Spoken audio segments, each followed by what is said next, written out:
تاجدار ختم نبوت زندہ باد، تاجدار ختم نبوت زندہ باد، زندہ باد، تاجدار ختم نبوت زندہ باد، تاجدار ختم نبوت زندہ باد، زندہ باد، تاجدار ختم نبوت زندہ باد۔ بسم اللہ الرحمن الرحیم۔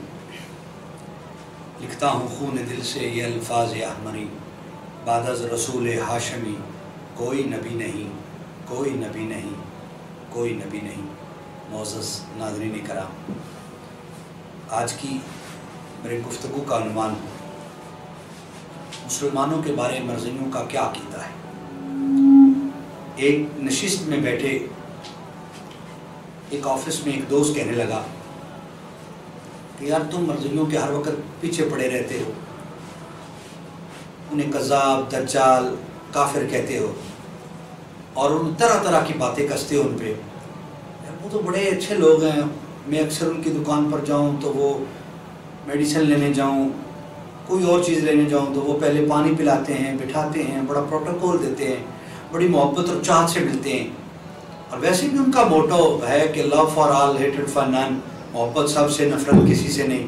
تو یہ آپ لوگ جو بڑی شدت پسندانہ رویہ رکھتے ہو ان سے، تو میں نے کہا یہ بات آپ صحیح کہہ رہے ہو، ہمارے ساتھ ہم ان کے ساتھ شدت پسند رویہ رکھتے ہیں، لیکن مجھے ایک بات کا جواب دے دے سیدھا سا۔ کہنے لگا کیا؟ میں نے کہا کہ میں یا میرے ساتھی ختم نبوت کے جتنے مجاہد ہیں وہ مرزیت کے خلاف ایک سیسا پلائی دیوار بنے ہوئے ہیں، اور وہ ہر وقت مرزا قادیانی، کذاب، دجال اور اس کی جو کفری عبارات ہیں ان کو لوگوں تک پہنچاتے ہیں، اور اس کا جو دجل اور فریب ہے وہ لوگوں تک پہنچا کر لوگوں کو گمراہی سے بچاتے ہیں۔ اس وجہ سے مرزیوں کو ہمارے ساتھ نفرت ہونی چاہیے، اور وہ ہمارے خلاف جو مرضی کہیں، جو مرضی لکھیں۔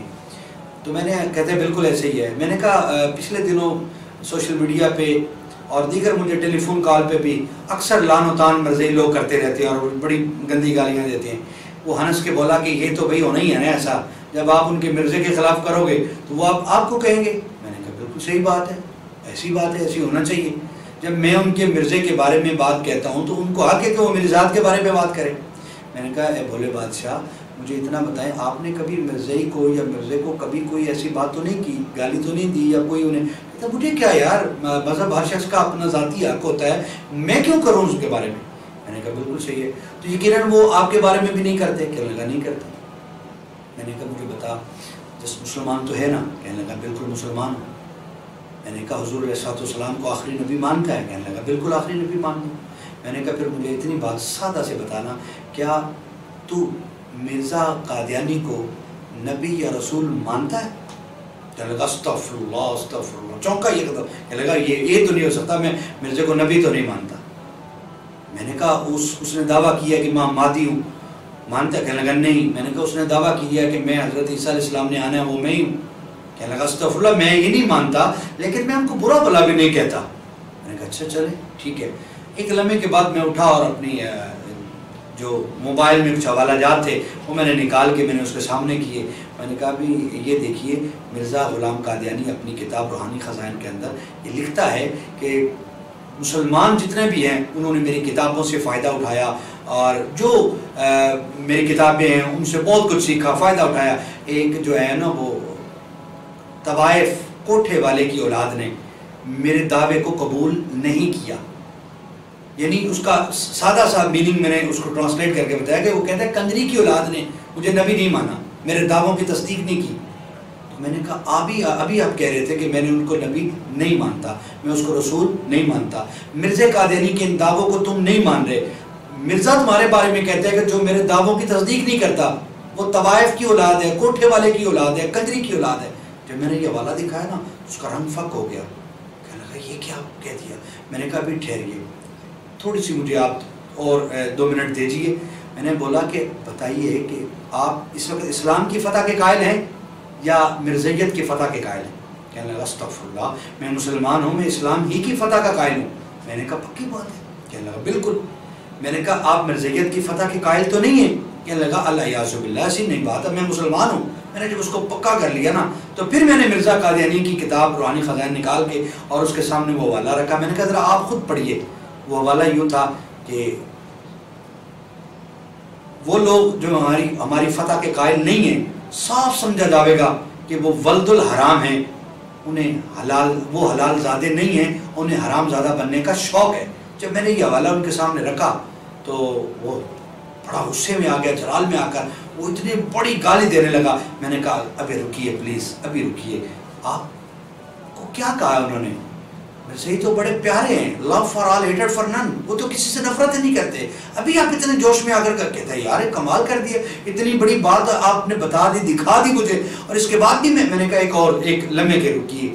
مرزا قادیانی کہتا ہے جو ہمارے دشمن ہیں نا ان کے مرد جنگلوں کے خنزیر ہیں اور ان کی عورتیں کتیوں سے بڑھ کر ہیں. میں نے کہا آپ کی والدہ محترمہ, آپ کی دادی جان, آپ کی پھپھی جان, یہ ساری جو ہیں یہ مرزے کو نبی نہیں مانتی. میری والدہ, نانی, دادی, یہ جتنے بھی مسلمان عورتیں ہیں وہ مرزا قادیانی کو نبی نہیں مانتی. اور مرزا قادیانی کیا کہہ رہا ہے؟ ہمارے مردوں کو جنگلوں کا خنزیر اور کتیوں سے بڑھ کر کہہ رہا ہے. جب یہ تیسرا حوالہ ناظرین میں نے اسے دکھایا, اس سرخ ہو گیا چہرہ اس کا, لال پیلا ہو گیا اور بہت سخت جملے بولنے لگا. میں نے کہا رکیے, پہلے تو مجھے کہہ رہا تھا کہ تم بہت متشدد ہو, شدت کرتے ہو, اب آپ کو کیا ہوا؟ کہنے لگا اس سے بڑا غلیظ اور جھوٹ اور اس سے بڑا فتنہ کیا ہوگا؟ میں نے کہا تم اپنی ذات پر اٹھنے والی ان گالیوں کو برداشت نہیں کر سکے, ہم سرور کائنات کی عزت پر ختم نبوت کا عملہ کیسے برداشت کر سکیں؟ تو ناظرین یہ تو بہت چھوٹی باتیں ہیں جو اس نے مسلمانوں کے بارے میں کہیں. مرزا قادیانی نے اللہ اور اس کے رسول اور خانہ کعبہ, مکہ مدینہ اور مدینہ المنورہ اور شعر اسلامی, قرآن اور جو جتنے بھی اشعار اسلامی ہیں ان کی توہین کی, تضحیق کی, امت کے تمام اولیاء اللہ کی تضحیق کی اور شاعر اللہ کی, قرآن کی, حدیث کی. کیا کیا بتاؤں مختصر وقت میں.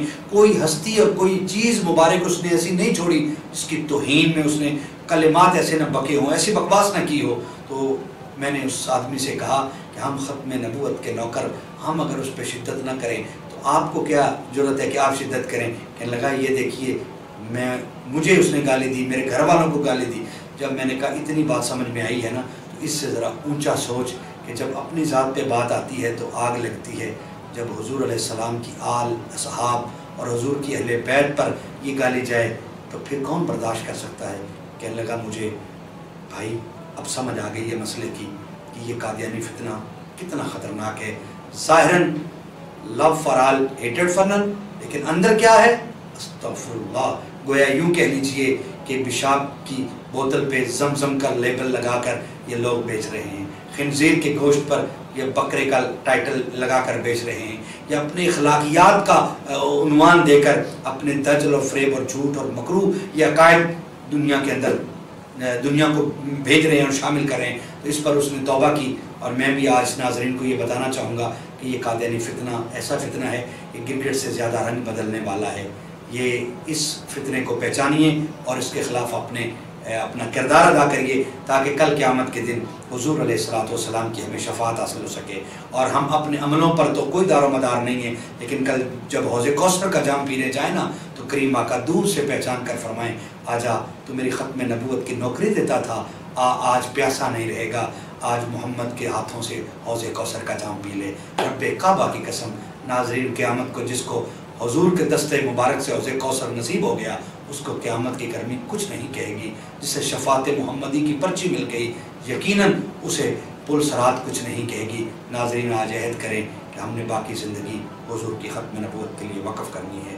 تاجدار ختم نبوت زندہ باد, زندہ باد, زندہ باد. والسلام.